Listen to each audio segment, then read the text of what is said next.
So everybody, how's everybody doing tonight? Great. Oh, this is pretty good. I don't have to give you the energy spiel. But I want to bring up Kim Harrington and Chris Coute and let them take it away and train you all about real estate. Okay? Stand up and give it up. Really, stand up. Get your energy going. Give it up. Thanks, Bernadette. I'm going to come over here. All right, thanks, guys. Appreciate that introduction, Bernadette. I don't know, I have big shoes to fill now. It makes me a little nervous. But what Chris and I want to talk with you guys a little bit about today, we're going to be covering a few different topics, but we thought it'd be a good idea to kind of get started by doing, let's see. By figuring the computer out. Space. There you go. All right. We'll give you some quick facts about Brownstone Realty Group, Brownstone Building and Development. So Chris and I have been working together for a number of years now. I actually started my business full-time in 2005. I lived out in Western Mass at the time and focused primarily on short sale transactions. And back then you could kind of have your hand involved in, a little bit of everything. So I would work with the homeowners, I'd negotiate the short sale, and then I would be purchasing the property as well if we were able to get it at a good number. And after doing that for a few years, a mutual attorney friend introduced Chris and I, and we worked on a short sale transaction out in Western Real Estate Agent. And so we worked together on that transaction, and I had a woman by the name of Melissa Ryan who worked for me, and she was handling the short sale negotiation for Chris's client. And she would tell me every other day, she would say, "Kim, why did you give me this guy? He calls me every single day. He wants updates every single day. He's just all over this." And I said, "That's all right. You're all over it too, so don't worry about it, right?" So Melissa would just go on and on about how frustrating she was getting because Chris was following up so much. So obviously then, I step in and we talk a little bit and really hit it off, because I think that Chris has that kind of tenacious attitude that you need to have to be successful in real estate investing. And not everybody has it, or not everybody allows it to come out, but you guys can learn a lot from Chris, because he's not afraid of anything. He's going to get after it, and he is going to make it happen no matter what. So Chris and I started working together on a few deals here and there, and then decided pretty quickly that we worked well together. So we decided to come together and kind of formalize our partnership and kind of put everything else aside. So over the last, now since 2005, I've been full-time in real estate investing. And I can definitely say that it's been the best decision in my life to leave corporate America, which is where I was in 2005. I got my undergrad degree in Ohio, and then came out here, got my grad degree from Boston College, and loved the corporate America perspective, but realized quickly that it was going to be a lot of hours and always working for the man. So when I kind of realized that, I said, you know what, I'm going to take a step back here. I want to do something for myself. And real estate investing has afforded me the opportunity that I really want to be able to be with my family a little bit more, not work from 6 in the morning till 8 at night like I was doing in corporate America. We do work, and we do work very hard, but we see the fruits of our labor. And so, I have 4 kids, 11, 10, 8, and 2.5, and I'm able to attend the events at school and be with them when they have stuff going on. I don't miss any sporting events or anything like that because of work, because I can make my own schedule. So if you're working right now in corporate America and you're looking to kind of make that break, real estate investing can definitely afford you that kind of lifestyle. It has for me, and I've kind of proven that out over the years. So I'll go ahead and turn it over to Chris, let him give you a little background about himself, and then we can go ahead and get started. Sure. I'm Christopher Coute, one of the principals of Brownstone. We're located in Taunton. I'll tell you my story a little bit like Kim. I met Kim, like she said, it was around maybe 2008 time frame. I was active duty in the Army, stationed at Westover Air Force Base. Decided to get my real estate license part-time and do a couple buy representations. One of my friends got out of the Army and got his real estate license at Keller Williams, and he said, "Why don't you give it a try?" So started representing a few buyers and got a short sale out of it and got connected with Kim. And then somehow we found a house that we thought we could flip and called her, and we kind of put it together, and the rest is history, like 1,200 deals later. One guy I remember from about 10 years ago is Alan Murray. I was doing deals with him like 10 years ago in Western Mass. So I haven't seen him in like 10 years, that's the truth. But we did 2 or 3 deals together in the Springfield, Agawam area. That's when we were first getting started. We didn't know what we were doing. Had, people here knew we had no idea. We'd come to real estate meetings, just try to meet people. I can tell you, going to real estate meetings is a big benefit. The last one we went to, we ended up buying a wholesale in Canton, and we're, I think Bernadette's probably had a meet up there, and we're putting on the market next week. So We did it before and very, after. very beneficial. So my story is, I've got a 2-year-old, I've got a 4-year-old, and I got a 12-year-old. And while I worked a lot of hours, I picked the hours I want to work. That's one thing I didn't like about the military. I had to be there at 5:30 in the morning, and I left at like about 5 at night, and that, I had to work for people. I didn't get to choose who I worked with. Hated that. I always hated working for people that I felt were inferior to me and screwing things up and stuff. So I actually decided to resign from the military at 17 years active duty, 3 years from retirement.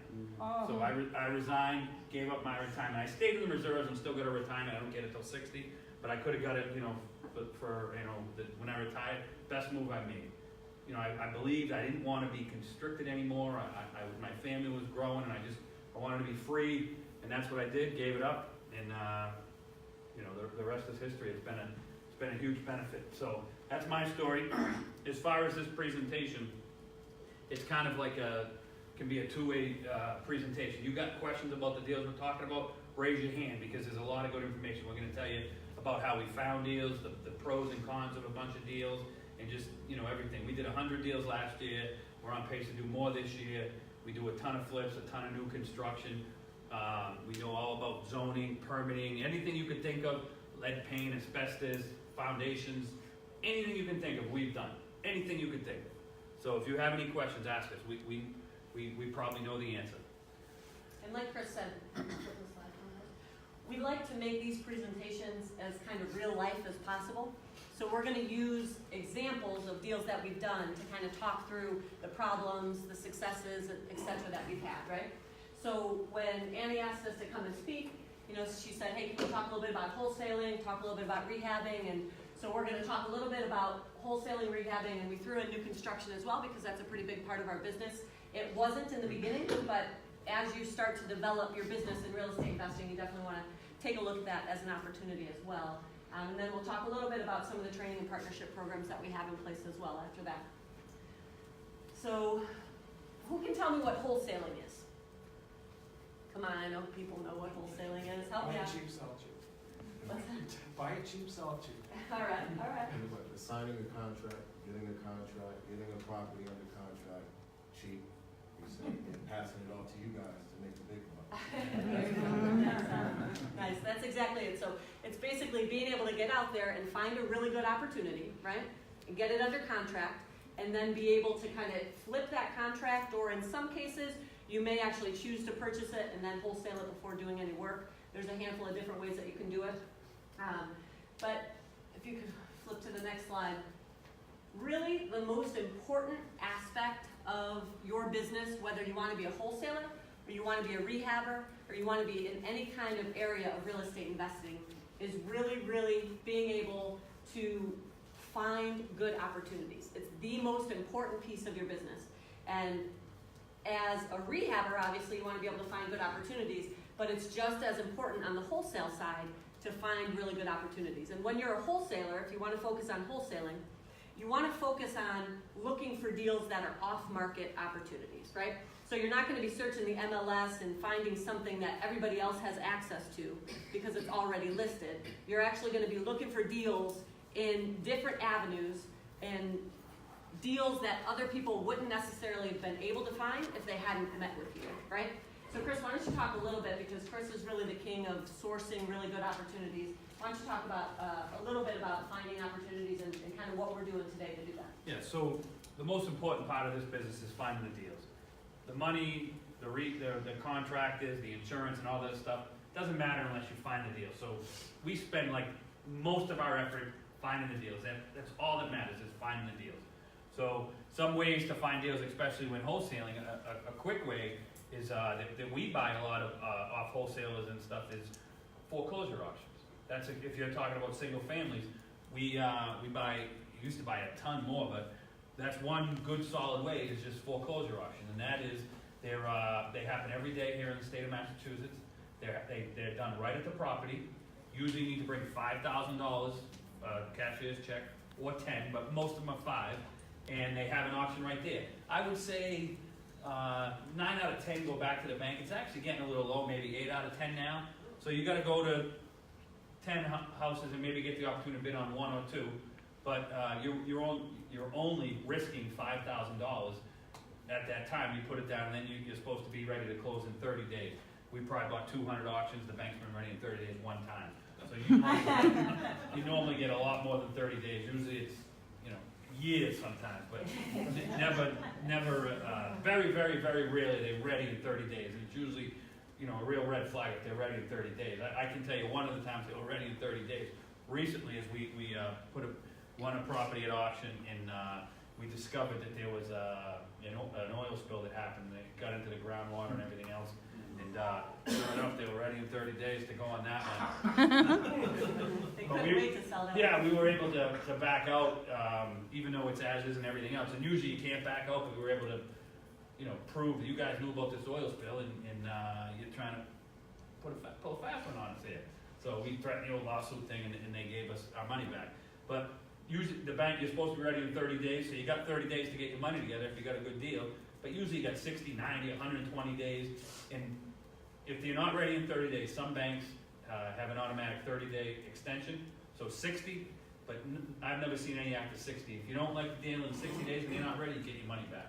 So there's not really a ton of risk for that $5,000 because very rarely they're ready in 30 or 60 days. So you have to be willing to risk that $5,000. That's something you have to be willing to do. A lot of people. When you say when the bank is ready, you mean ready to close? Yeah.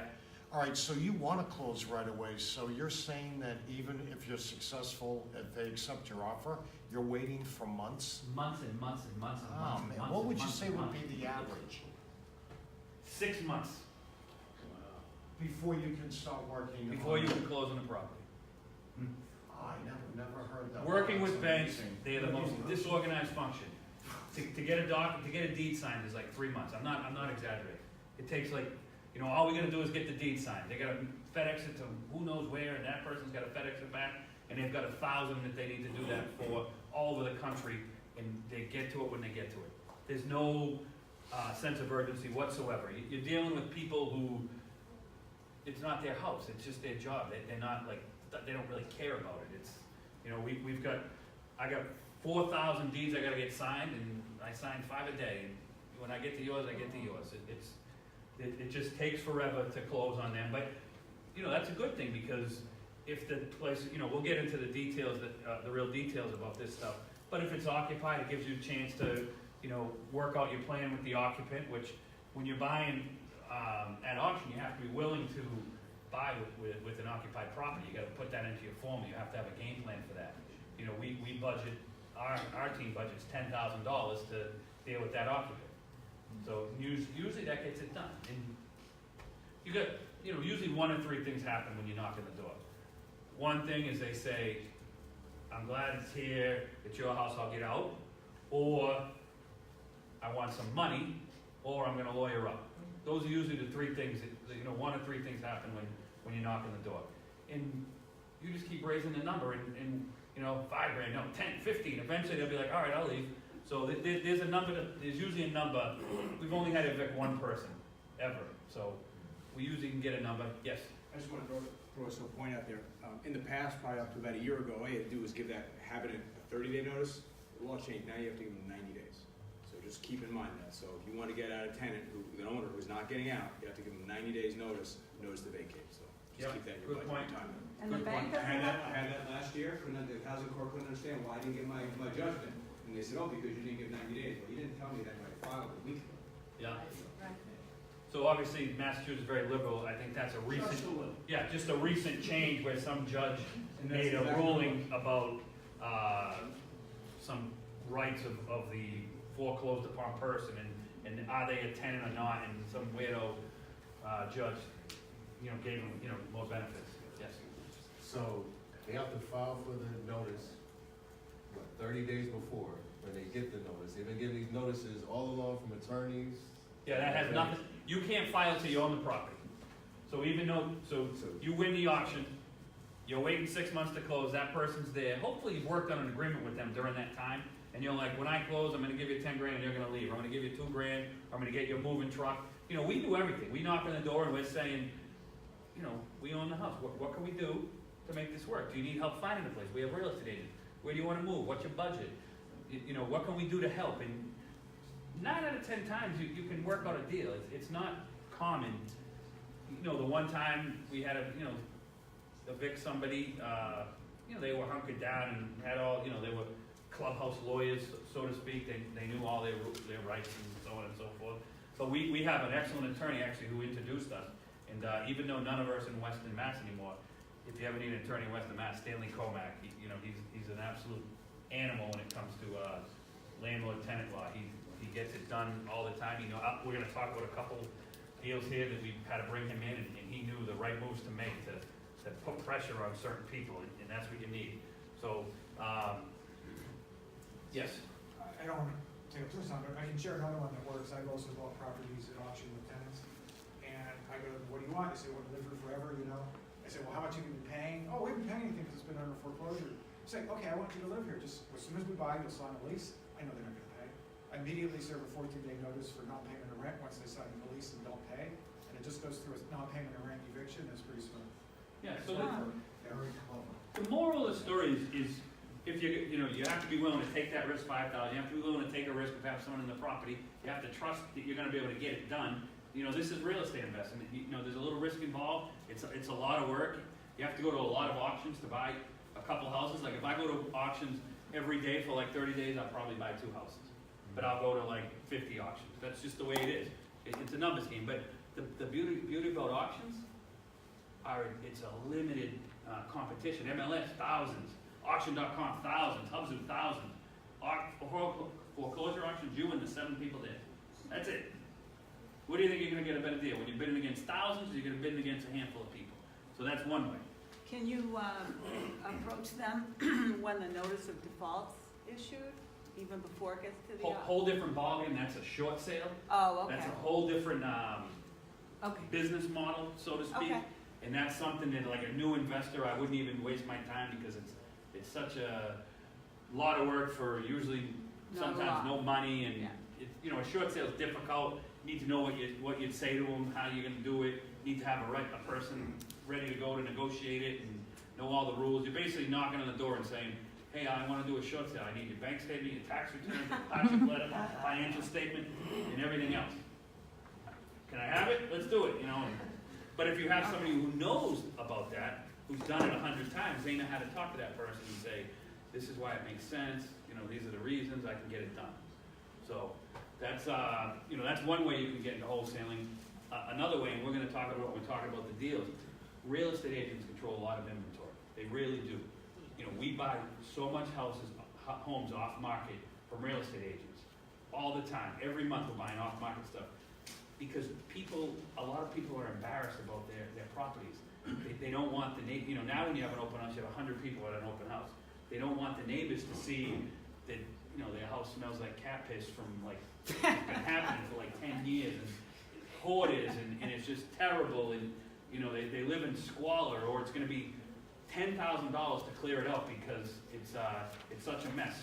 All these different issues. There's a ton of off-market listings, so you got to get friendly with real estate agents. We get calls every week, off-market stuff from real estate agents. You know, we're starting to ramp up. We go hungry, we're looking for deals. We get a bunch of deals, we get bogged down, and then we get caught up, we go hungry again. So just this week, I'm looking for a deal.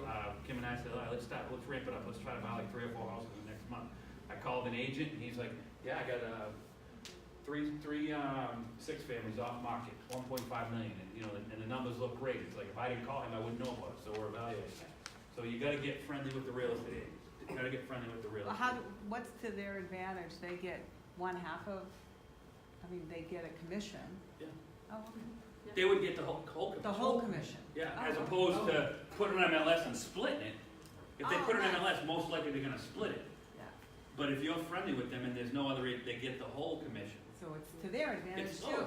yeah, and then they don't have to put an MLS and deal with all the people who can't really buy it because they you know, financing these houses are difficult. So they get that advantage, they just get someone to go right after it. That's how we get a lot of deals, we just go, the one, Ed's working on with us in Norton, that was off market. I own a business in Taunton, the neighbor business said, hey, somebody I know is selling a house. If I have a picture on my phone, if I showed you the bathroom, you wouldn't want anyone in there. The most disgusting bathroom I've ever seen, and they used it. Am I lying? How bad is that bathroom? The water was running out. Yeah, so bad, this bathroom is so bad. I asked them, and we're ready to go right away. They said, they had an agent, but it was off market. They want $200 for the house. I went and looked at it, sat in my truck, did my numbers, got out, and I said, I give $190. And they were like, she's like, I'll call you tonight. Boom, all right, they'll take $190. They just wanted to be done with it. They were embarrassed at the property. We just bought that house like 4 weeks ago, 3 weeks ago. So that's a every week occurrence for us. Every week occurrence. Those are the type of things you can wholesale when you're looking at wholesaling. A lot of people, when I go to auctions, and I don't know what the North Shore auction competition is, but when I go to auctions on the South Shore, it's 5 or 10 people, and out of that, 7 of them are wholesalers. Like, not a ton of people at auctions are actually flipping houses. A lot of them, their business is to go to auctions, win the auction, call their database, make 15 grand, keep doing that, make 10 grand, and not really flip the houses. That's where a lot of wholesaling gets into play that I know. So I'm friendly with them guys because I don't go to every auction. And did you get anything last week? Because we flip houses, we don't really wholesale a lot. So it's a good partnership. So talk about deal structure. Yeah, absolutely. So one quick thing on the marketing side of things, when you're wholesaling, you not only have to go out and find the deal, right? So you have to put your marketing plan in place, get out there, network, talk with folks, and find those off-market opportunities. But you also need to build your buyers list, right? Because when you find that good opportunity, you want to have a network of people that you can bring it to. And these meetings are fantastic for that, because if you get a good property under contract and you come here to the meeting, there's going to be people who are, action takers. I know a few of them in the room now who are doing a lot of deals, right? You guys, I know the Shooks come here normally. Yeah. Alex is fantastic. I'm sure he would pluck a deal and pay you a nice wholesale fee for it, right? Nick's group is fantastic. So there's a lot of people at these meetings that are consistently doing deals and would love to be able to be on that buyer's list for you. And at auctions, you can get a good. Yeah, that's what I was going to say. So even if you're not interested in buying at auctions to start, right? If you're a rehabber, auctions scare you a little bit because you typically can't get into the house, and we'll talk a little bit more about that later on in the presentation. Just go to the auctions, find out which people are actually bidding, who brought that $5,000 or $10,000 cashier check and is going to bid on that if it opens up, and get their business card and give them your contact information. Because most likely, if you're a rehabber, a lot of those guys and gals who go to the auctions wholesale. So you can find some good opportunities that way. That's actually how we started getting interested and active in the auction scene. It was more so that people who were buying at auctions were assigning the bid to us after the fact, right? So we weren't actually going to the auctions ourselves to start. We actually were basically buying those wholesale opportunities from folks that were attending those auctions day in and day out. But on the marketing side, just kind of want to point out, you want to make sure that you're focusing on trying to find those deals, but you also at the same time want to make sure you have a good buyer's list in whatever areas you're working in so that you can flip that contract as quick as possible. And then as far as the deal structure goes, we won't get into a ton of detail because we have a lot of projects that we kind of want to work through, but the most important thing that I would tell you if you want to be a really good wholesaler is to find an attorney who knows what they're doing. And raise your hand in the back. You work with wholesalers? All right, fantastic. So you want to make sure that you're abiding by kind of the laws, the rules, the regs as a wholesaler, and you're not making any missteps that could hurt the transaction in the end. And so we have an exceptional attorney that we work with day in and day out on any of these types of transactions, and she's able to manage the deal itself, and then also the buyers and their attorney who were actually wholesaling the property too, and be able to manage that transaction and make sure that everybody understands what's happening, how it's happening, and how it's going down. So I would say on the deal structure side, talk with your attorney, talk with them on if they have experience with wholesale transactions. You want to kind of work with them on how your plan is going to be structured to be able to put deals under contract and then actually bring them to the finish line and get them closed. You want to make sure you have a seasoned attorney in that. So I'll give you one example that just came to mind recently. Someone who just joined our fast track joint venture program. He was all revved up, got out there, went and won an auction in Hanson, Mass. Paid, it's paying low hundreds for the house. Called me up and he's like, I got this deal, I did the numbers, I emailed over, looked at him, I think I can make 90 grand on this house. You know, well, great deal, he's so excited. I look at it, and I do a little research in the house, and it's like an 1860 farmhouse. And I've done 1860 farmhouses before, they're no fun, they're absolutely no fun. I don't like anything with an 18 in front of it. I don't like it. So I said, let me come look at the property. I got some other ideas. I went and looked at the property. It was just a beautiful piece of land on a little pond and stuff. And I said, I think you can make a hell of a lot of money selling it as is. And fortunately, he won the auction. It was vacant. So he has equitable title in the property, because when you get the paperwork, when you win the bid, you're supposed to, you get all these things. You're responsible for taxes. You're responsible for all this stuff. So you have some equitable title. And it was vacant. So I said, why don't you put it on MLS for like $170? I think somebody will buy this and just knock this house down, and you won't. Because I said you could probably make some money rehabbing this house, but you're gonna be here every day for like 8 months, and it's gonna be the worst experience of your life. It really is. It would have been big. But you got it at a right price, and it's such a nice piece of property. Why don't you put it on for $170 before the bank even thinks about closing, and see what happens. You put it on MLS, you put a disclosure, subject to seller taking title. You put a little attachment that explains the process. So he did put it on the market. He got like 7 offers. He put under agreement for like $185, and now he's just sitting there waiting for that last document to sign for about 2 months. For that $40,000 check? Last document, and the beauty with that, he put it on. He's having the attorney we spoke about represent him. She talks to their attorney. This is what we're doing. He wanted an auction, so on and so forth. That attorney's comfortable. He tells the buyer everything's fine, everything checks out. It's a good deal. So now we're all just waiting for that document to be signed. I had something like that with Bank of America. When they found out I had a higher price for the property, they managed to subvert the deal and they nullified the contract. I don't understand. My attorney said I could have fought them, but it was Bank of America and I decided not to. I think that could happen at a short sale, but I don't see how that would happen at an auction. I cleared up the title. There were some major title issues. The house was built on land that didn't belong to the bank. I cleared all that up before I bought it. And Bank of America found out that I cleared it up, and then they didn't go through with the sale. Yeah, And I've they never sold heard of it that. for more money. I've never heard of that. Yeah. That That's another good reason to get an attorney who knows their stuff, right? You have to you gotta create the right team around you to be able to help you through that stuff. But there's always a couple different ways up. So that's an example of someone doing a wholesale, going to make 50 grand doing Art. absolutely nothing. Art, They I'll went to make the a auction, connection. they found a good deal. So that's a good example of a wholesale. We're not saying auctions are the only way you can do wholesales. It's just the way you can get started tomorrow.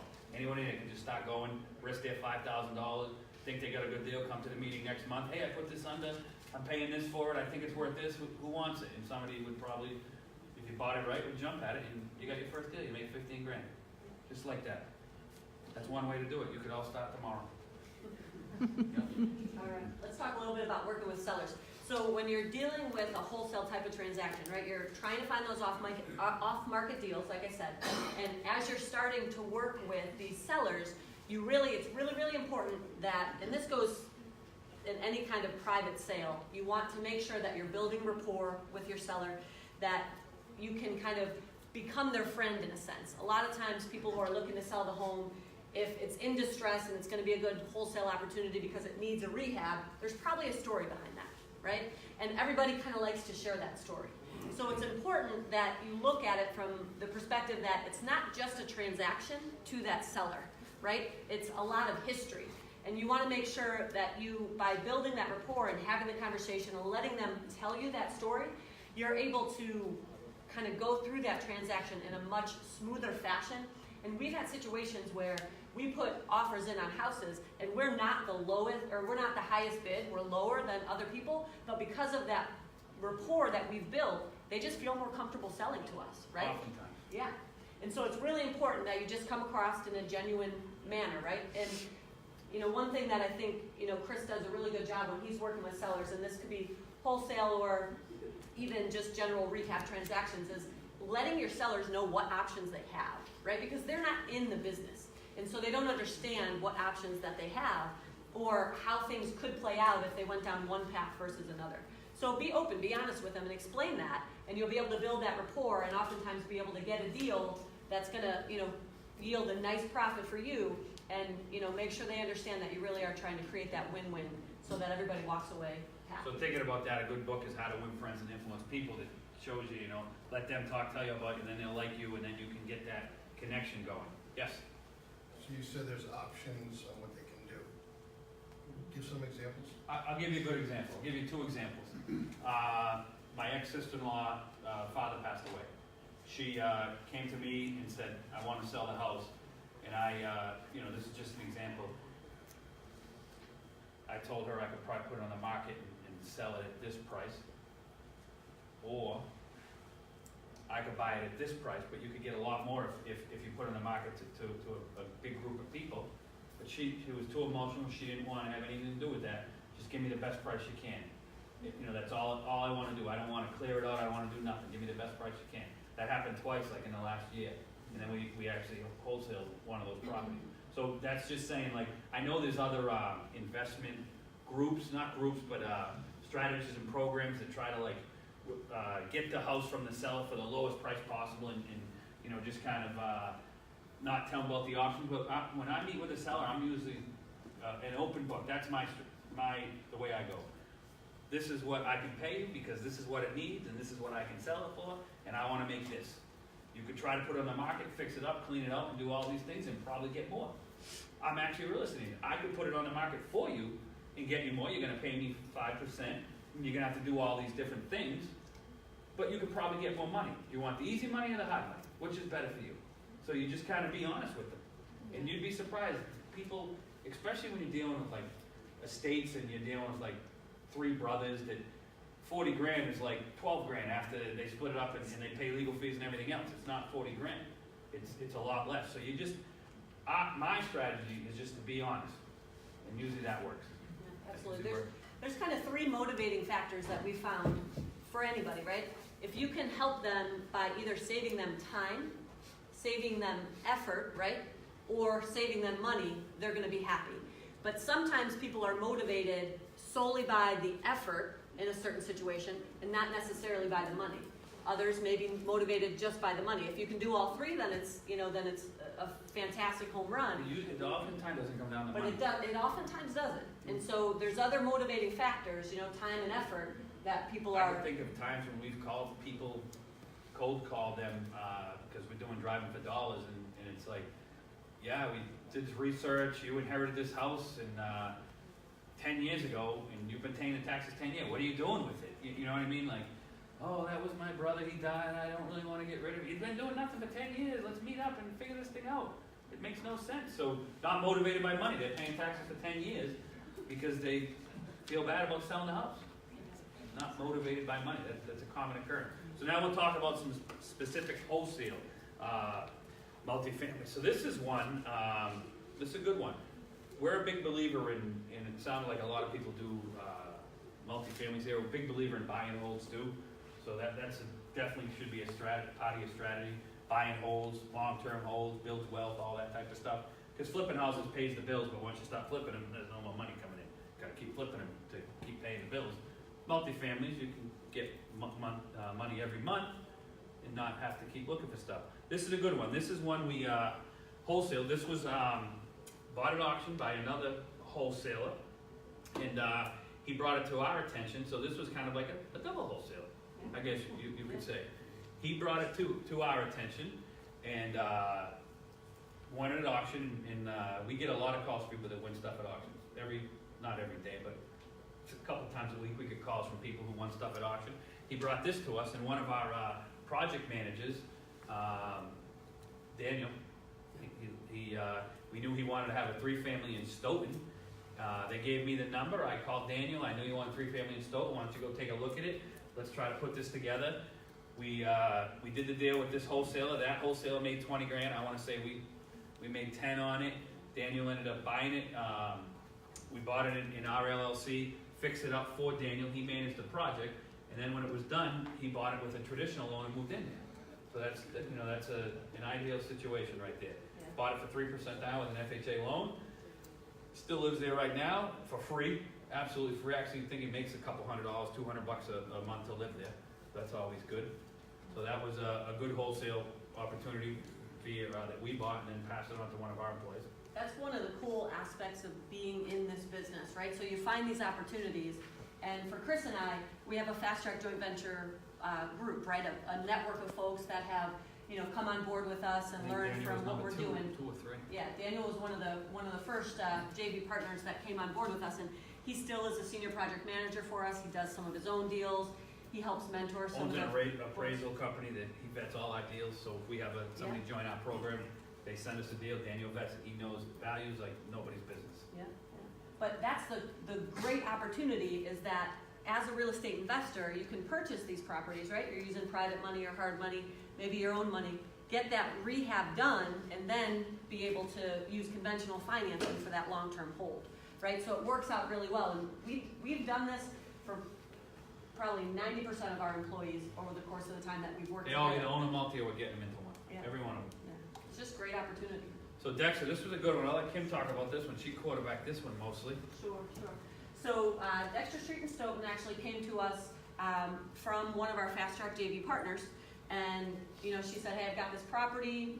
Why don't you take a look at it?" And actually, Chris knew. This is almost another double wholesale Yeah, sort kind of. So Chris knew of a guy that does some work for us. He's one of our trades that we hire for projects, and he was looking for a project to do on his own. So when this deal came across our plate, I said, "Hey Chris, what do you think? You got anybody who would be interested in purchasing this one?" He said, "Yeah, you know, I think so." So he ran it by his buddy, and he's like, "Yeah, I'm all about it." So we basically were able to get him into the So driver's the seat. Fast Track JV got a little money on hers, and then, Yeah, Right. so she was able to wholesale it, and we just kind of we didn't buy it in our name, but we just kind of made the connection to allow this guy to be able to purchase it. Mara was Sharing the able to make wealth, some money, and you know. We did get to list it, so we made a few bucks there, but we could have taken it for ourselves, but we were helping him out.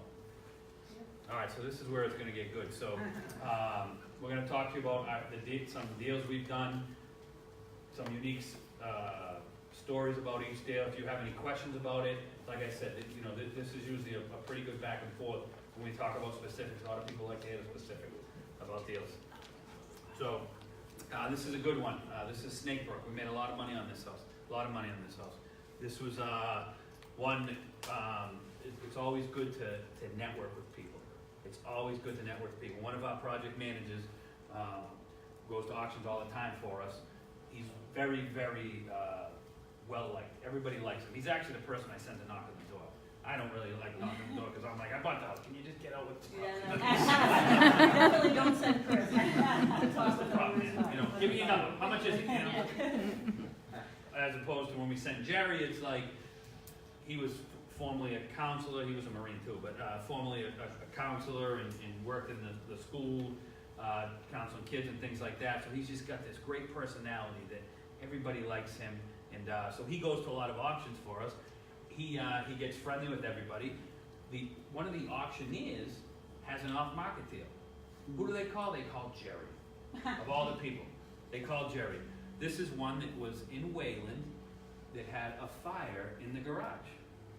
And just to give you the numbers real quick, we paid about four something for it, and we sold it in the eights, high eights. So very, very good deal. It had a fire. There's a lot of good stories about this. Number one, finding it, that Jerry was able to make connections. And we don't go to the auctions every single day. There's people that go every single auction every single day. Jerry doesn't do that, but he's so well-liked enough where he's the person they called when he had a deal. It was actually an attorney who sold this house. So, the person who sold it was going in with their eyes wide open that, it's got a fire damage, they wanted a certain number. We actually were able to pay the number they wanted. There wasn't much negotiation. We thought it was a great deal at that number. It had fire damage. One thing that we had here working in our favor is we have this old-time general contractor. He's in his 70s. You never want him doing any work. But he's like the building department, what's the right word for him? The building department. Whisperer.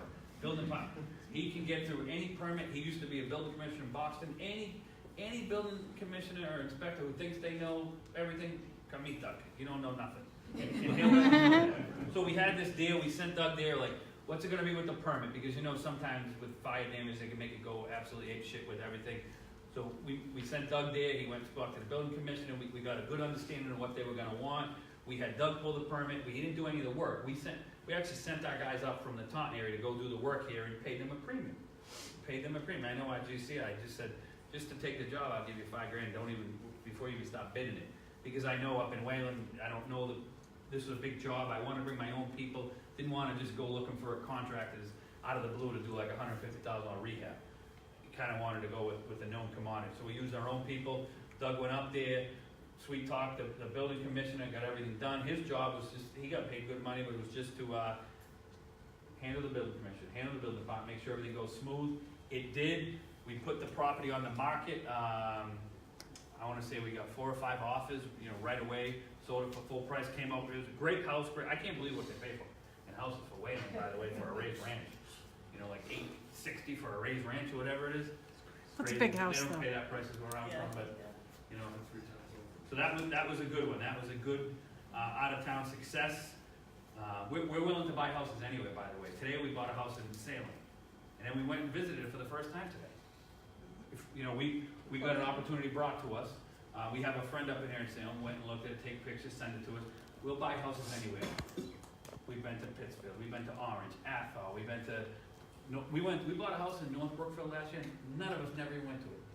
Bought it, fixed it, sold it, never went to the house. Those are the ones you like. Yeah, I know. bought it, fixed it, never went to the house, made about 20 It's grand. all about So, having relationships, contacts.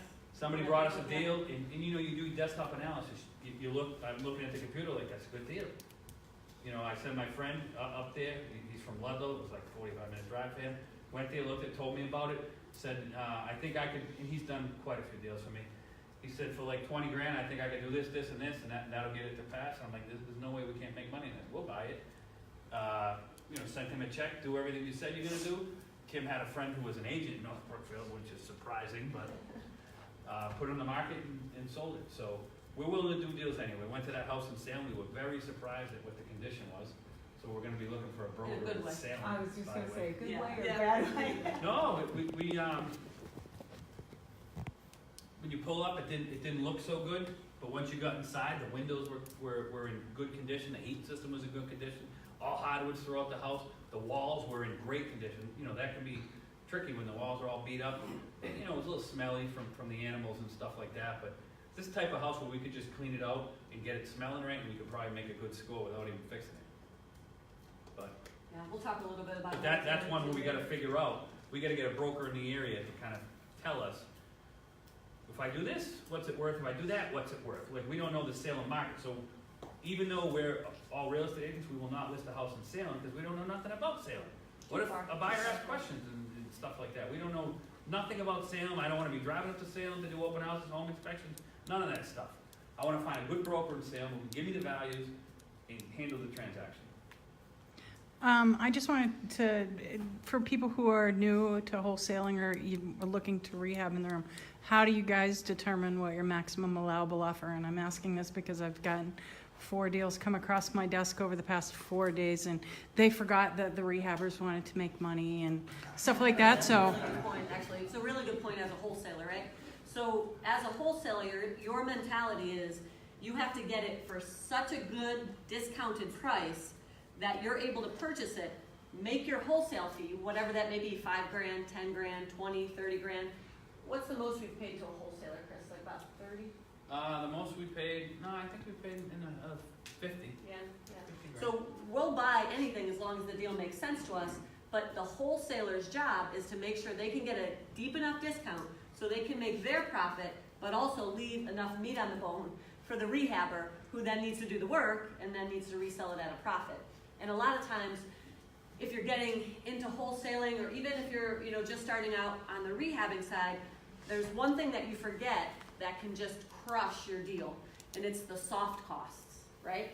So you say, okay, I'm gonna buy this house at 150, I'm gonna rehab it, it's gonna be about 50 grand to rehab it, right? So that's 200, I'm gonna sell it for 230, and I'm gonna make $30,000 profit. It doesn't work that way. It's not that easy, right?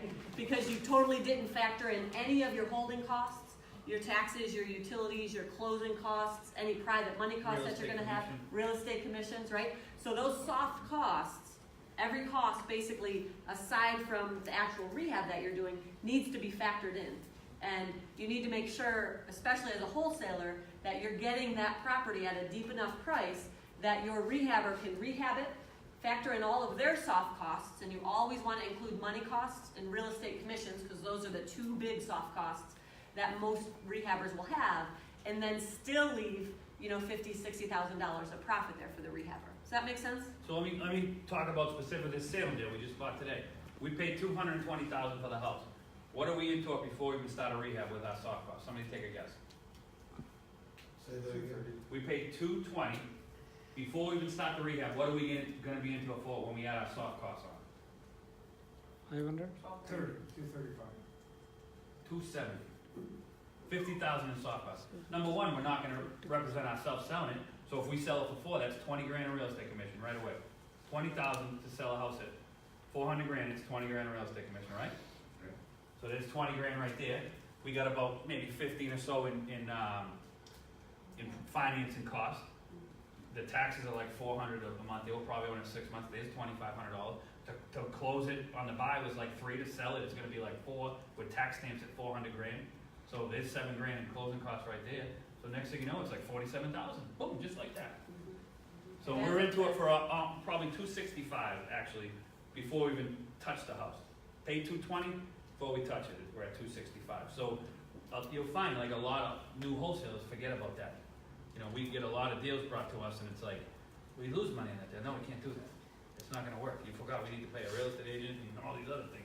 Closing it's $8 grand. You know, the higher dollar figures you're at, the more it costs. You know, title insurance when you buy it, that's $1,500 to $3,000. You need to get title insurance. You got to get owner's policy and lender's policy if you're using private financing. So that's a couple $1,000 cost. Insurance is $300 to $500 a month. So all these different costs. It all adds up. Out of town rehab gone bad. So this is one. You know, we buy them everywhere. You know, we're not afraid. We got this one at what I feel like a good price. I always look back when ones that just didn't go the way, and I'm like, where did I make my mistakes? Did I make it on the buy? I don't think I made it on the buy here, but I definitely made it on underestimating the town of Marblehead. Underestimating the town of Marblehead. This had a lot of unique features. We only paid $290 for this house and sold it for like $6, and made teeny tiny peanuts on this. What a waste of time this house was. But that happens. We got mixed up with historic here. We got mixed up with historic because the building commission wanted us to take down that chimney, and that caused us a whole bunch of trouble. Another interesting issue with this house was that the neighbor next door owned our walkway to our back door. Oh, jeez. I forget what the real problem with I got so sick of it I had Kim handle it. He's like, I can't deal with this anymore. Yeah. Please just solve this problem. Solve this All right, problem that's for me fine. because they had some agent who was really being a real. They wanted to sell, right? So Yeah. they also had their house under agreement for resale. We had ours under agreement for resale. And the agent was like, we're not helping you out at all. I just want to get my property sold. Forget it, right? But we hired a local agent, our second agent actually, because the first agent didn't do a great job for us. Actually, that was part of the problem. Actually, Yeah. to be honest with Right. you, the agent who brought it to us, we gave it back as a listing. And you know the truth is, the agent did such a disservice. Like the contractors told me, I had to buy him from the house. They were like, please tell him not to come to the house anymore. He just won't leave us alone and we can't get any work done. He would go by every single day and just tell them all the great things they should do to the house, and you should stop doing this and do this and stop doing this and do that. So I had to say, you can't go to the house anymore. He'd stay there for like a couple hours, just kind of. You have to stop going to the Sorry house. about that one, Kim. Yeah. You can't go. And he would be like, I didn't go to the house today. I'm like, you're lying to me because the guy who just told me has been working 8 years, dude. You went to the house today. Don't fight him. So once we wised up a little bit, we hired an agent that's very local to this area. Fantastic agent. She was, The yeah. Property Twins. I don't know. Yeah. Anybody ever hear of them? The Property They Twins? were great. If I have a house Fantastic. to Marblehead, I'm hiring them again. Yeah, absolutely. And anyway, so she just kind of through the network knew the people who were buying the neighbor's house, okay? So since she knew them and their agent, they were able to kind of just put it all together so that we were able We to had to get get an the easement from we her, we had to pay for a survey, and it Yeah. took months to do this. After we fought with the building department, the Historic Society for months, like 3 meetings, had to keep sending people up there, and it's like, they make you put old, like, single pane wood windows in, so like, they make you do a lot of foolish things that you shouldn't do. They wouldn't let you put gutters up, it's like, you need to put wood gutters up, and put the old ones back up, yeah, that's what you gotta do, it's like, all right. You know, just a lot of goofy things that, we underestimated the town of Rainham, town of Marblehead. I underestimated the town of Rainham sometimes. But we're pretty transparent, right? So Yeah. we do a lot of deals every year. And the way that we train the folks that come into our programs is to be very conservative. We are not as conservative because of the number of deals that we do, right? And so we have a little more flexibility there. And, you know, we'll have a loser or two every year that, you know, this could work out, let's give it a try, and it doesn't end up working out, right? So you don't make anything, you make just a little bit for all the time, effort, and energy that you put in there. But we're transparent with our wins and with our losses, so. So we do a lot of deals in Taunton. This is a house that, I feel like when I go to an auction in Taunton, I got an advantage over everybody, because I know more than them about Taunton, even the guys that live there and stuff. So this is a good example of that. Actually, a couple of our fast track JVs were at this auction too, just so happens. I don't go to a lot of auctions, but I go to enough. And this one was one that the bidding opened at 150 grand, and my max was 220. Because actually this was vacant, everyone could get in there and see it. That's another thing with auctions. Just to give you foreclosure auctions, if it's vacant, you try to get inside, and everybody's usually working against each other on that. If they get in, they shut the door. If you get in, you shut the door. you know that's the thing. And you know, everyone's trying every window, and you're just doing everything you can to get in the damn house. So this is one of the ones we were able to get in the house, and I saw what it needed. I thought it needed about 50, 60 grand.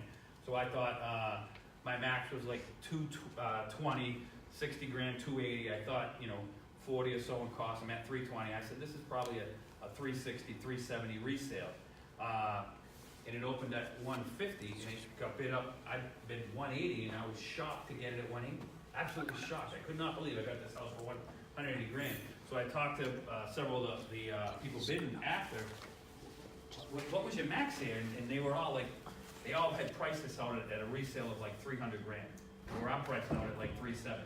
So that knowing your market gives you a tremendous advantage. We actually got 365 for this house. So what a beautiful house this was. One of my favorite rehabs. And our project manager actually wrote the description, and the description was return to former glory. Because this was like a big prestigious house in a great area of Taunton. Actually got cards from the neighbors and everything else. It's good when that happens. So the lesson learned here is knowing your market. Like if you go to an auction and you know the value is better than your competitors, you got such an advantage. So know your market, and you'll be in good shape. That's a good one, Kim. Yeah, so this deal was actually brought to us by one of our fast track JV partners. So we had given her a deal, she was working on it with us, and she was getting after it, trying to find other opportunities, and she brings this one to us, and we take a look at it, and we're like, yeah, this looks like a good opportunity. How'd you find this, Renee? And she says, well, I found it from my mailman. And I'm like, really, your mailman? She's like, yeah, I was talking to the mailman, let him know what I'm doing, because Kim, you tell me I have to tell everybody what I'm doing, and you know, I threw out the fact that we give finder's fees for projects. If he were to find anything for us, if we end up closing it, you know, we'd give him $1,000 finder fee. He's like, oh, so that sounded good to the mailman. He's like, you know what? I know one just down the street, so just down the street from where Renee lives. This property's vacant. I'm sure it's a good opportunity. It's in disrepair, et cetera, et cetera. So Renee tracks down the owner with a little bit of help from the mailman, talks with the owner, and is able to get it under contract. And then once we purchase the property, we cut the check for Renee to give to her mailman. And I love the fact that as she met the mailman that day when he was delivering the mail, she hands him a $1,000 check, and his eyes just well up with tears because he just didn't believe that he'd actually get that money, right? But that's it. So that's all he had to do is say, hey, there's a good opportunity around the corner. Renee capitalized on it, right? And we helped her through the deal. And because she was very early on in the program and didn't have a lot of experience at that time. And it ended up being a great deal for everybody. Yeah, and a little more to the story is she had to find the seller who had inherited the house, you know, similar situation, who'd had it 2 or 3 years and didn't know what to do with it. And had been paying the taxes, so on and so forth, so it was actually, she did her a favor, you know, Yeah, the Really seller was really, really happy. a At the win-win, end of which it, somebody yeah. who just said, let's do this, let's figure it out, let's get it done. Mhm. And she did, and that turned out to be a pretty good rehab. And that's one where, like, you know, a lot of our fast track JV partners, I mean, Ed's a good example, we partner with them if they find a good deal. Ed found a good deal in Arlington, and, talk about values, I can't believe what people pay for houses in Arlington. I mean, forget about, Wayland, Arlington is insane. You're up 2 million in Yeah, I can't believe it, I can't believe it. Where I'm from, that just doesn't happen. So, and you know, like, we open book, like, when I get a deal in Boston, we're outclassed by most people in Boston. We're outclassed by the Boston investors. We don't know the market well enough to really compete with those guys. We just don't. So, you know, we're not doing huge deals now. And luckily, Ed's a very seasoned agent in that area. He was able to find this deal, put it together. He's got the architect in place. He's got the GC in place. We're partnering with him. We're buying basically a raised ranch, adding a second floor to it. And hopefully we're gonna make a ton of money, right? That's the plan. That's the plan. We always preach to everybody, right? You have to take action. You have to get out there and take the steps that you need to take in order to find deals. You can do all the reading and all the learning in the whole world, but you're never gonna find your deal, right? You're never gonna find your first deal if you don't get out there and take action and start talking to people and go and looking on the MLS and going to look, you know, for off-market opportunities with agents and people that you know, et cetera, right? So you have to take that action. Now talk about an action taker. Ed has, we haven't, the deal that he's talking about in Arlington, we haven't closed on it. We're gonna be closing on it next week. 17th, right? 10th, yeah. 10th, So we're give gonna us be a closing little- on it we're soon. doing the Boston He's Re already meeting. got the general contractor all lined up. We have a really good scope of work that he prepared with a little bit of help from one of our other senior JV partners, Daniel. He's got everything set up so that we can hit the ground running as soon as we GC purchase. chomping at the bit to get in there. Yeah. And an Arlington GC, who knows the building department, Yeah. knows the zoning, knows all the rules and stuff in it. Every town is different, Yeah. believe me. I mean, Every he's town even got has a different the set of rules. milestone payment schedule all set and agreed upon with the general contractor already, right? So where Chris and I, because of the amount of deals that we do, sometimes we're a little slow in getting that stuff together. You know, I was talking to Chris the other day, I'm like, Ed's like totally showing us up here. He's kicking butt, we haven't even bought the house yet. He's got his game on. We've got to maximize the profit. I mean, it's about the Yeah. soft costs Yeah. every day. But Yeah. a good point is, like, every town has a different set of rules. I swear to God, every town has a different set of rules. The way they do business in Arlington is not the way they do business in Belmont. They do it totally different set of rules. Throw the book out. You gotta really, especially if you ever get into zoning and things like that, and what can get approved and stuff like that. It's good to use a local architect, a local GC if you're doing a big project like that. So. And just one more quick thing, since we're talking about the Arlington deal. So Chris said, you know, we get outclassed, like a number of years ago, an opportunity, maybe from Bernadette, came to us in Somerville. And I'm like, let's take a look at it. We haven't done anything in Somerville. I really want to take a look at this. So Chris, as he says, puts his big boy pants on and throws out an offer of like, was it No, $5? I offered 7 1/4. 7 1/4, yeah. For a 3-family that hadn't been touched in 100 years and needed absolutely everything. I'm like, we can get probably 500 grand for each floor here, which I can't believe either. But I think we can spend like 350 and make like 250 grand. Well, I offered 7 1/4 and they got like a little over $1 million. So I was only off by 300 grand. Turns out you can get like 675 a floor, which I had no idea. Again, I can't believe it. You'll have to sprinkle, right? Yes. Yeah, but yeah, that's- a local guy who, what he does is buy 3 families in Somerville and knows he can pay $1 million because he's gonna get 1.8 and he knows, you know, just not my thing. So the point of that is to tell you that even though we've been doing this for a lot of years, we don't know everything about every market, but we do know how to build a team of people who do, right? So in that situation, if that Somerville deal came back to us now, we'd be able to call on Ed because he is an expert real estate agent and he understands the value and the market street by street and all of those areas, Cambridge, Arlington, Somerville, right? And we've also since then brought Daniel Collins onto our team, who is an expert appraiser and does a fantastic job with nailing values It's all about your team. across the board. So you just gotta build up, you know, you can't know everything, but you wanna make sure that you've got people in arm's length reach that can help you out when you need them. What do you got, Alan? So, quick question is, being that you're doing deals all over, what's a baseline to estimate repairs? Or cost of, you know, you're going by square foot, a certain foot? No, you can't go by square foot. You gotta just take it house by house, deal by deal. You really do. Like a big job like that, where we're adding the second floor, you gotta actually get a scope of work and show it to a general contractor. So what then, I know this is going back to the wholesaler, so as a wholesaler, what would be a good way to say, all right, if I'm walking through in Canton, I can expect repairs for this to be. So you wouldn't put together like a big wholesale one where you're adding second floors and things like that. On there, you'd just be looking at what do similar houses rehab sell for. It's just kind of meat and potatoes type of thing, real estate agent comp research. You know, that's what you're looking at. You gotta have a repair estimate. You know, there's a lot online. We have a great one, a repair estimate where you can walk through a house with our repair estimate. You can get pretty damn close to what it's gonna cost to fix the house. Just going line by line by line. This, if this happens, it's this. If it's that, it's this. If it's that, it's this. You get pretty damn close to what it's gonna cost to fix that house with our repair estimate. To No doubt include about the it. soft costs, which Yeah. are very important to make sure that, yeah. And you can do ours, you know, online, you know, electronically, and it'll just calculate everything for you. So next one, Nash Lane, Attleboro. This was kind of, you know, a real, this is not a real fancy one, but just talking about off-market deals. We get so much off-market deals. That's where we, you know, fighting in MLS and stuff. If we get something in MLS, it's usually, because what I check every day is price changes and back on the market. Very rarely am I buying a house the first day it comes, the first week it comes in MLS. Because everybody's after it, there's 10 offers, so on and so forth, especially bank loans. When I get bank loans, it's after 2 or 3 buyers have come and gone. Price change back in the market, then I strike. Because now the bank, you know, there's no emotion, there's no urgencies from these asset managers. The asset manager is in Idaho, he's got 500 assets. The computer tells him what he can take.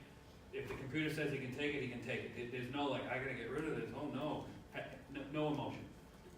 Day 1 through 30, I can take 96% of list price. Day 30 through 60, I can take 92%, and there's a formula involved. There's no emotion whatsoever. So the only time you can get really a good deal, like we meet a lot of new agents, and when we start new students, we start coaching them. If a rehab, if an REO is listed for like $250, you're never gonna offer $180 and get it. Like we say, never gonna happen, never, ever gonna happen, ever. If it's a regular seller, maybe. Who knows? You never know. You can time it right and it'll work. But an REO, never. They have certain formulas they gotta follow. So where we find success with REOs, price change and back in the market. When they're coming down a little bit, and then they got some flexibility. Oh, it's day 67, I could do a price change of 10% and take 7% less than that, and now we get a deal. So that's when we find success. I look every day, price change and back in the market.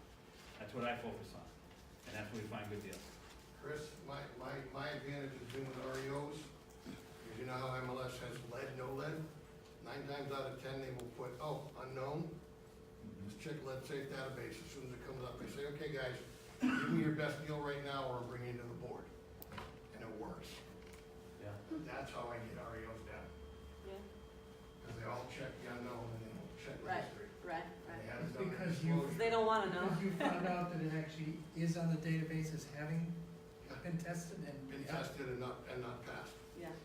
One strategy you could try. Well, no, it works because it's a disclosure that's mandatory. Yeah, right, right. No, it definitely is. Yeah, if you bring it to their attention, they have to, You know, lead paint is something when we deal with our own properties, we do that every multifamily we own, because it's just a liability, and, you know, I have a D-lead guy, you know, and there's actually great benefits. You get $1,500 state of Mass credit for every unit you de-lead, so I never owe any money. The state of Mass always owes me money every single year because of all my lead paint credits. Every year, the state owes me money. So it's a good thing. Nash Lane and Attleboro, simple rehab. This was brought to me by a Royal guy who lives our Royal. It was his mother-in-law's house, and it's just your network of friends. We get a lot of oil from this guy. This house came available. They didn't want to do any work. He said, Chris, come look at it. We're looking for this number. What's the best you can do? Gave him a number. It worked. We rehabbed it. We made like 40 grand. That's our bread and butter. 40 to 50 grand. That's what you're making if you're doing rehab. You know, once in a while you have a great score like we did in Wayland. We're in 6 digits, but our bread and butter is 40 to 50 grand in a rehab. So if it goes real well, 60. If it goes bad, 22. If it goes real bad, we lost 20. You know, so that's the way it works in the rehabbing game. Johnson Street, another John Street Rainham, similar thing. This is an interesting one. It took a little while for this deal to come together. Again, an off-market deal. We buy so much off-market stuff. This is a gentleman who works for me. One of the general managers own a restaurant. He's the general manager of our restaurant. One of his buddies from the dog track. Yeah, there's a dog track in Rainham. If you didn't know that. They don't race dogs anymore, but you can watch them on TV. They used to race dogs. But one of his friends wanted to sell a house. It was one of his good friends' wife, but he had like no say in the deal. It was like nothing to do with the house. She inherited from the mother. Real, I would say hoarder situation. She had like 15 cats that lived there, the whole 9 yards. They obviously didn't want the neighbors in there. Again, there's a lot of reasons. She did a lot of ceramics. I mean, they had thousands of ceramic pieces in the house and stuff. And another big advantage that we offer these sellers is we do the cleanup. Like you just sell it and walk away. Sell it and walk away. That's the house in Salem. Sell it and walk away. We'll take care of everything. We're professionals to get rid of stuff. That's what we do. I have a guy who picks things up and puts things down for a living for a great price. And he's the most efficient man in the business and a very important man of our team. You know what I mean? Very important man of our team. Because you can pay a lot of money to get rid of stuff. But if you got the right guy, you just pay for the dumpsters, you pay him and his cousins. All right, that works better. That works better. So another off-market deal. This is an interesting one. This is a very interesting one. We're wrapping this rehab up now. One of our fast track joint venture partners is project managing this for us. It's Sean. So this was purchased from the town of Rainham at a tax taking auction. That's a different kind of auction. So towns do tax takings, and then once every year or 3, 4, 5 years they hold a town auction. The good thing about these auctions, stuff's being sold.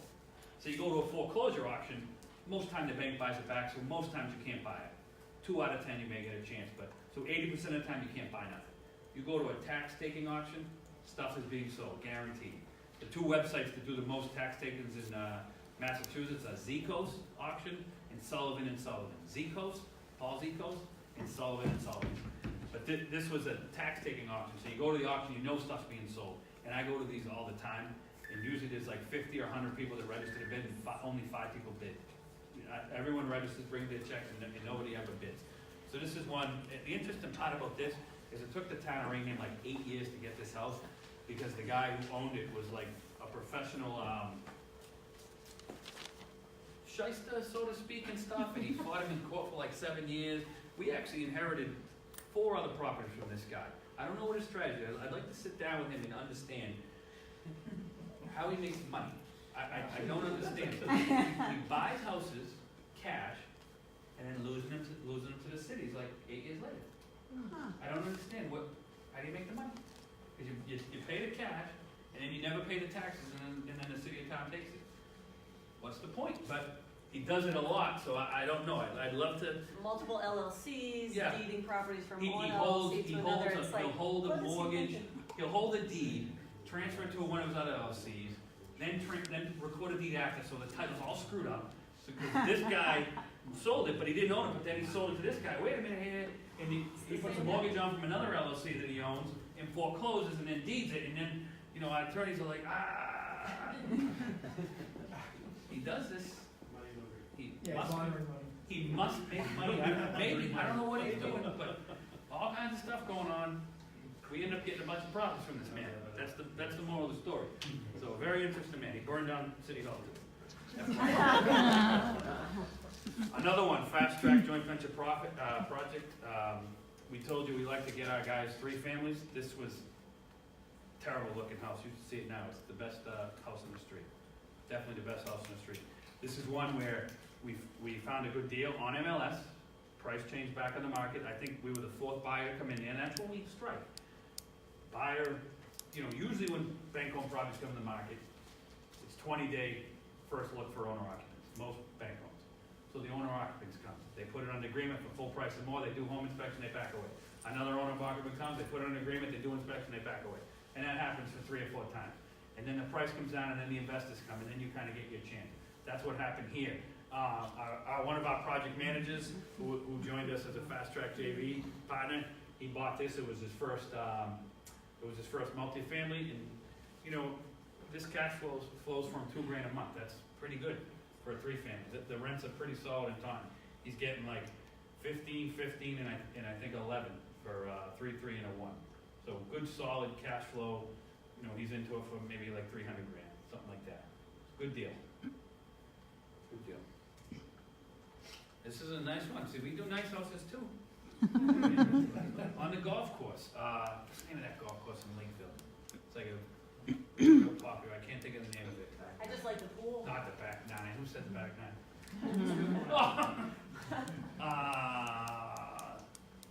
LeBaron Country Club. LeBaron Country Club in Lakeville. So this was on the 17th hole. We bought this for about $390. I was at the auction. We paid $390 for this house. We ended up selling it to one of my buddies. They went on the market for $650. Big, beautiful house, 4,000 square foot house on the golf course. He came in early, and we do this kind of often. We actually were at a house today in Rainham.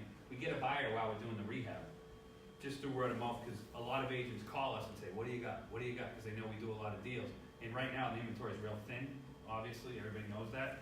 So there's more buyers than there are sellers. So great market to be a seller, not a great market to be a buyer, but we were able to put a deal together with the buyer, pick out the colors, pick out the granite, do that whole thing. This had a great in-ground pool.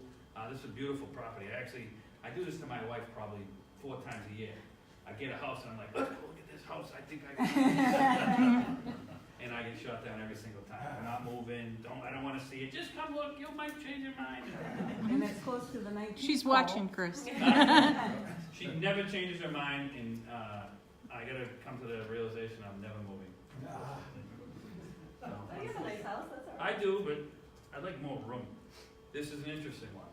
Maple Street, Middleborough. Looks like our attorney left. Any other attorneys in the room? So this is what happened, and somebody give me your opinion. We're at an auction. It's extremely heated. There's a bunch of hillbillies who are in the house. They're gonna shoot people at the auction, this, that, the cops come. Lots of threats happening. The cops come, and that happens a lot. They're handling the auction to make sure there's no issues. These people are handing out to everyone at the auction. 30-year lease is recorded on the property. We have a 30-year lease recorded on the property. 30-year lease. Signed by the current owner and this occupant. What the hell does that mean? What do you mean 30-year lease? What does that mean? Somebody tell me, what does that mean? They got a 30-year lease on record. They have a fixed term leases for 30 years. Does it mean anything? It's recorded.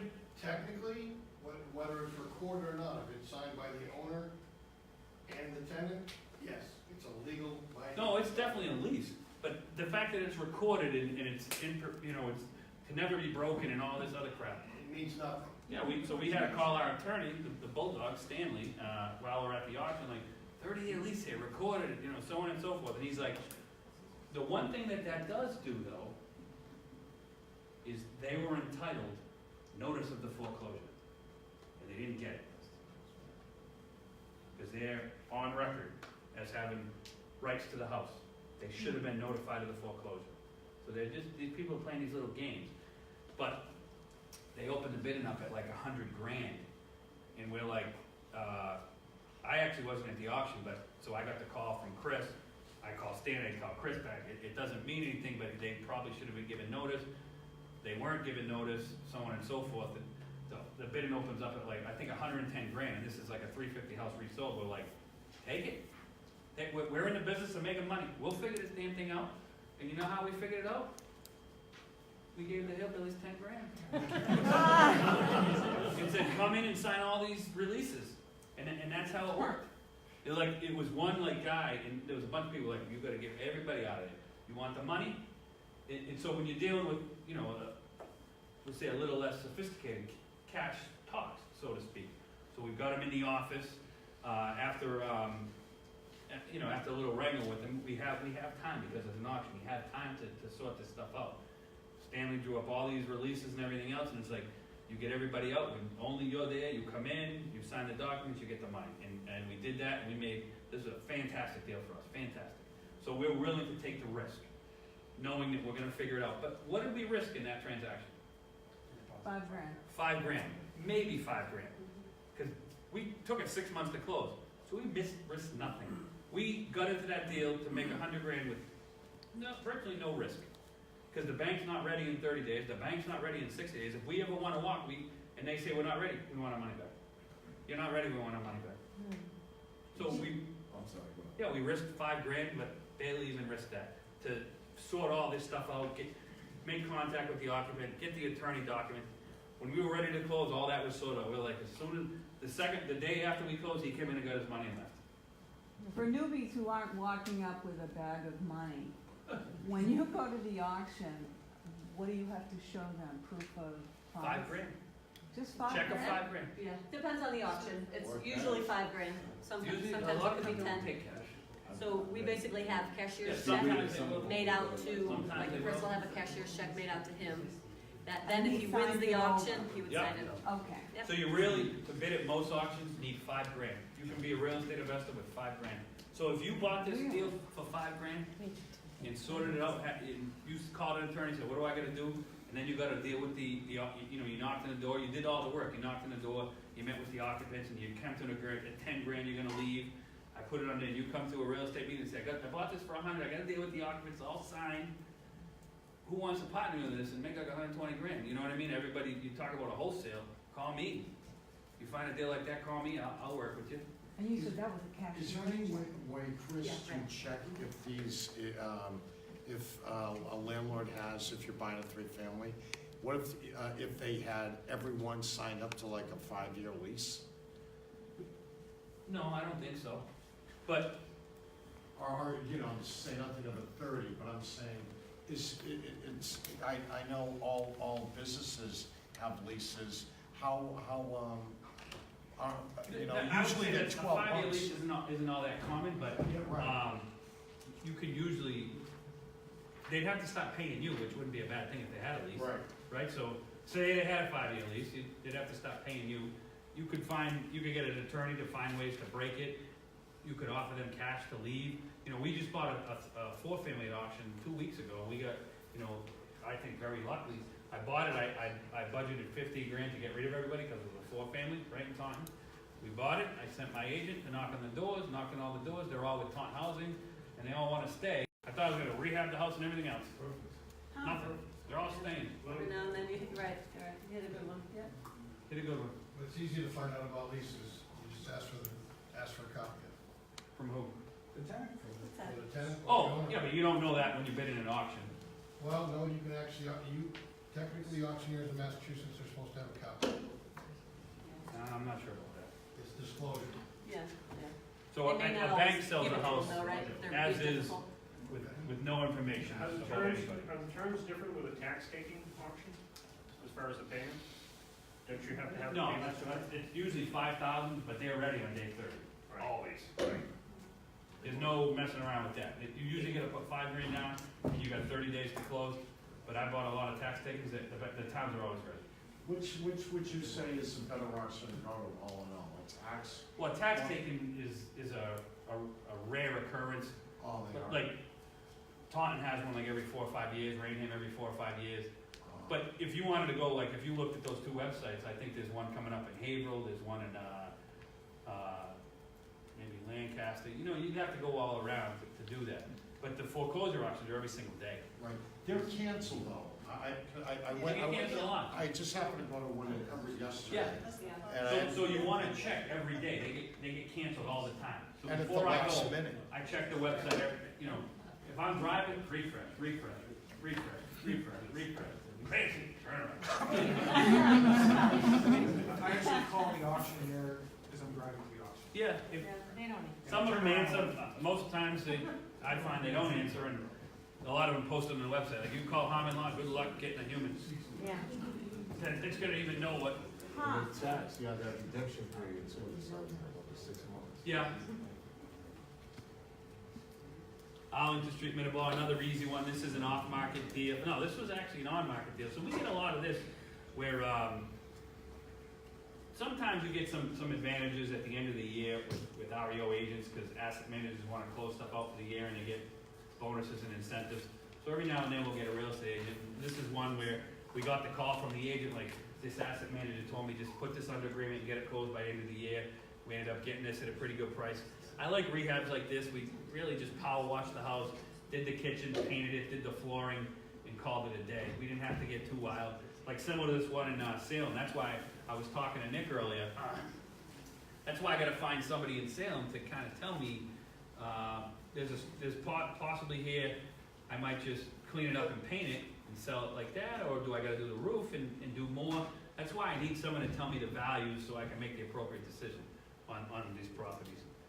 Island Road, Lakeville, this one was an interesting one. The rehab went great. We sold it, that went great. But I tell you, we had the most persistent buyer ever on this house, and he hassled us for like a year or whatever. So one thing when you're rehabbing houses and you got a higher profile, you rehab a lot, you're held to a very high standard. So if you sell your house, they're not calling you to tell you about anything. You sold it, bye-bye, right? Nobody's calling you to say, the boiler stopped working. Like, you're just regular seller, nobody's ever gonna call you. Us, they call us about everything. And we had some issues here that actually, we stand behind our stuff. So one thing that happened is we installed a new septic, and soon after they bought the property, it backed up. So we installed a new septic, but the pipes inside are not brand new, and it backed up. So we came back, we snaked it out, we got it all going for them. He got mad about some walls cracking, he got mad about some stuff in the bathroom, and this guy was just the absolute most persistent guy, and unbehold to me, which actually, I wanna give myself a pat on the back. Every time he sent me an email, he was CCing the Lakeville Building Commission. Yep. And I'd write back, and then he'd write back to me. And actually, the building commissioner called me and was like, what you're doing, I commend you for. You're trying to address this problem. You have no reason to have to address it. But I'm telling him, like, this guy kept trying to tell me what permits I'm supposed to have, and so on and so forth. And I'm saying, like, when we're talking about the bathroom, like, I will come remove the bathtub. He wanted to get bath fitter there or something. I will come do this. Well, you didn't pull a permit. He's blind copying the building commissioner. My response is like, the plumber has to pull a permit for a tub swell. If you want us to pull the permit, we're gonna do the plumbing. If you're doing it, you have to pull it. And we're having this dialogue and the commissioner actually called me and said, you're right on point about everything. Do me a favor. This is what he asked me to do. Do me a favor. Next time you communicate with him, tell him if you do anything else, you want him to sign a release for you in the town of Lakeville, and you're not gonna bother us. I'm like, all right, I'll do that for you. And we did that. I got the guy to sign a release saying, I'm happy and I won't bother you with the town anymore. And I gave it to him, and we're both like, all right, it's done, man. Stop bothering Get out us. and run. Chris, for sake of time, why don't we just cover a couple of those wholesales and then? Hotel. Sorry, was it 9 o'clock? Hotel. I don't know if that's a real term. Has people heard that before? Yeah. Wholesale, retail. So this is, we're kind of doing this a little bit more. And, you know, I talk about that sale, we might do that there. This is where you kind of sort of half rehab a house and sell it to somebody else to finish it up, so to speak. So like this big one on North Pleasant Street in Taunton, it's a big old mansion. It's like 4,000 square feet. We got it at a great price. We actually bought it off the hospital for $100 grand. So the choice to there is like, do we go nuts and do everything and ask top dollar, or do we just do the major things? So like on this particular house, we did the roof.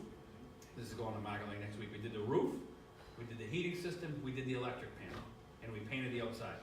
Old windows, we didn't touch it. They work. The windows work, but they all go up and down, but they're older. We didn't touch the kitchen. The kitchen was fantastic in 1985. Not so great now, but you know, like appliances, like this house was like the house in 1985. Like I'm saying, you know, the door is 10 feet wide, 10 feet tall. The stairs are beautiful. You know, it's got wallpaper throughout the house, you know, from 1985, the kitchen, 85, you know, so on and so forth, the colors. So our strategy here is to do the major items, the roof, the heating system, the electric panel, get a home inspection, put that home inspection on the table for the buyers, put it on like 75 grand less than it could be. Somebody else can come do the paint and do the kitchen and so on and so forth. So sort of wholesale, sort of retail. maybe we get a homeowner who wants to sweat equity, maybe we get someone who wants to do a flip and make 15 or 20 grand. You know, we're doing that on both these houses, same street, we bought 2 houses off the hospital, and that's our plan there. Because, They're gonna sell a lot better at the price point that we're able to put them on, right? Because in that area, it's a grand, beautiful house, right? But there's not a lot of those grand, beautiful houses in that area. So someone who likes that area, maybe has family or grew up there, is gonna appreciate the house, right? But we don't have to try and get top dollar in the market for this property and redo everything in order to. I'll look at a couple more, and then we'll open it up to questions. New construction real quick, we've been building a lot of duplexes in Taunton, 265 to 300 a side, really doing well with that, very predictable. We're thinking about offering some training on new construction. We're doing a huge project, we bought I'll tell you a good place to buy, get some good deals from, buy some property off the church. Get some good deals from the church. We bought a whole city block in Taunton, so I'll give you a quick history of it. Listed for $1 million. Some guy puts it under agreement, spends 2 years permitting 54 units, gets the project approved. Numbers don't work, never does the project. I tell the agent, I'm interested. Church gets sick of waiting for this guy. Broker calls me, the church just wants an offer as is, they want to close in 30 days. They don't want no contingencies, they don't want no nothing. Property's listed at $1 million. I'll give them 380, they'll take it. 2 big buildings, both 6,000 square feet next to the Beautiful addition. brick buildings. Rectory, CCD building, And the city block, come on, whole Chris. city block with up to 6 buildable lots, just, we love it. So, buy some property from the church. The cost to convert, to do a condo conversion, that would be a soft cost that you, That's Are a you- good, yeah, good The question. legal costs and stuff like that? legal and the condo docs and all that. Yeah, so the condo docs and the legal is not all that money, actually. It's $5,000 or less, like the condo docs and the legal side of it is not that all expensive. The bulk of the money gonna be spent here for the outside cost is the architect, and that's over $100,000 on this project, and the engineer. Cause we're doing like a major renovation to these buildings, we're gonna make each building 6 condos. So, big time, condo conversion thing. We're also building 3 new, a fourplex and 3 duplexes on the property too. So we had to go to the city council for a special permit, but it's kinda easy to go to the city council when they've already approved 54, and you go there and say, I wanna do 20. 54 is too much. We like the neighbors, and to give you, like, we're good at this, so when the previous, buyer went to the city council, like 30 neighbors in opposition, 54 units rental housing. We're doing all condos, home ownership. We go to every neighbor, we give them a flyer, my phone number. We're doing owner occupant, condos, and we're cutting the project in almost a third. One neighbor showed up. And you know what his beef was? Where am I gonna walk my dog? I'm gonna walk my dog. You're allowed to say that you can't, an investor can't buy a condo? No, I'm not saying that. I'm saying the previous proponent was doing rental housing and a 54 unit rental I got it. project, and we were doing a condo conversion, individuals, and obviously neighbors like that better. So, you know, we had, that thing kind of breezed through. It was a fantastic project. City planner actually, one of the best projects I've ever seen. That's a good thing. If you do a condo conversion, do you recommend, having a limit on the number of rentals? Should you at least have a few? I don't think you really care. Oh, okay. If you're gonna own it, then you're probably renting it, but if you're selling it, Who cares? what's the matter with you? Sell it to an investor who's gonna rent it out, or sell it to a homeowner who's gonna live But in you it. need to make sure those condo docs say he can rent it out. Right, it's the association, you wanna make Okay. sure that the rules are in place one way or the other, Okay. so they have the opportunity. But I would think it may be illegal to prohibit somebody from renting a property. I'm thinking, I'm not an attorney, but, you know, especially in Mass with it, so I would But the assume. association could put a restriction on the number of rentals. Yeah, we've seen that before, yeah, we've seen that before. We don't really put any restrictions in, but Yeah. we've seen it before. Yeah. All right, cool. So before we get into this, does anyone have any questions about rehab? All Yeah, right. you do a lot of stuff, you do like 100 a year. How do you manage all those individual, what's your management structure? You have full-time managers, I get so bogged down when I'm in a rehab, it's just. Yeah, honestly, we have a couple project managers, but I have 3 or 4 real good GCs. be honest with you. I mean, the truth now, having done so many, I can almost buy a house and never go to it. And my GC can handle it. He knows what I want. I mean, you know how I do most business is via text message. So the GCs work 100% for you, basically. Some of them do, yeah, not 100, but 80. And I got a group text message in each project. It's got the plumber, electrician, and the appropriate people on there, and we all talk about that. Like honestly, like 7, 8 o'clock at night, that's when I'm texting everybody. Tomorrow, are we gonna lay the tile, the door rock down? All right. Hey, Manny, can you be ready to do the tile? Matt, be ready to get the vanity in on Thursday. Okay, got it. Craig, you're gonna hang the lights Friday. You know, that's how we do it. Well, do you have the project manager's own salary? We used to, but Yeah, not really. The project managers that we have, the senior PMs, we basically work a structure where they get a percentage of the profit on the transaction. So we're not making 100% of the profit on a transaction that we put a senior project manager on. And I'm having a big problem with GCs right now, where they find that homeowners are willing to pay a lot for rehab and they walk off the job sometimes, and yeah, and that's all about relationship building. Like we don't have anyone walk off the job. We treat them right. Like I don't really negotiate a lot of prices with our contractors. They give me a price. If I like it, I take it. If I don't, I go find a different contractor. I don't want to squeeze them, and they feel like they get squeezed. I used to do that when I first started. Squeeze everything, trying to squeeze. You can do better. You can do better. I found that doesn't really work. The guys don't want to keep working for you, and then you don't. And then you have people walk off jobs. But if you price it out, like all right, I can work with that price. What I may do, and what I do a lot of times, one of my good, we got John, we got Manny. One of them, he'll put a price in. And I ask always to be broken down, and he's got $7 grand for the painting. All right, I like everything, take the paint out, I'll do the paint. I like everything, take the flooring out, I'll take care of the flooring. So I pick and choose. I'll do the insulation, take that out. I'll pick and choose what I want to take out, but I never ask him to trim his number. Because I want him to keep working for me. So he can make more for homeowners, but I keep him busy year round. So, and we'll actually kind of collaborating on some jobs too. We're kind of getting into a little commercial construction type thing and learning. We had our first commercial closing yesterday. Kim and I, we bought a nice building we're super excited about. So we're getting into that a little bit. Any other questions about the rehab and all the stuff I was talking about? If not, I'll turn it over to Kim to go over the coaching. All right, fantastic. So we just want us to talk for a couple minutes. We really appreciate Annie and her daughter allowing us to come in and do some training for you guys, and I hope that you got a lot out of it. We really try to provide a lot of good information and good lessons learned that we've had so that you guys don't make the same mistakes, right? And, for Chris and I, it's always about continuing development. We spend a lot of money every year on our own continuing development, and throughout our business, we've kind of shied away from the training aspect of things because there's a lot of really good national training companies out there that do mentorship programs and that kind of thing. And we are very busy with the business itself, with our rehabs, with our new construction.